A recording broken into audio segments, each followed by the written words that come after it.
ગુજરાત બાર કાઉન્સિલની અસાધારણ બોર્ડ બેઠકમાં મહત્વના કેટલાક નિર્ણયો લેવામાં આવ્યા। સુપ્રીમ કોર્ટના ચૂંટણીના આદેશનું સ્વાગત કરી ગુજરાત બાર કાઉન્સિલની ચૂંટણી તાત્કાલિક કરાવવા અંગે ચર્ચા કરવામાં આવી।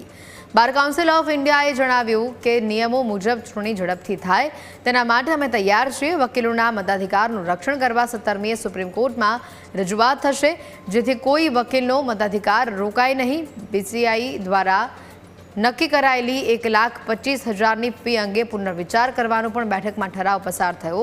આ સાથે જ કહ્યું કે ભૂતિયા વકીલો સામે કાર્યવાહી થાય તેમાં કોઈ વાંધો નથી, પરંતુ સાચા વકીલોને નુકસાન ન થાય તેની કાળજી લેવાવી જોઈએ।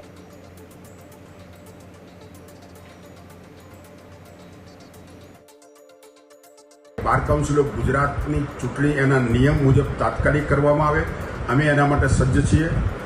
બીજું, વેરિફિકેશનના મુદ્દાને લઈ ગુજરાતના વકીલોના મતાધિકારને સુરક્ષિત કરવાની રજૂઆત પણ સુપ્રીમ કોર્ટમાં અમે 17 તારીખે કરવાના છીએ।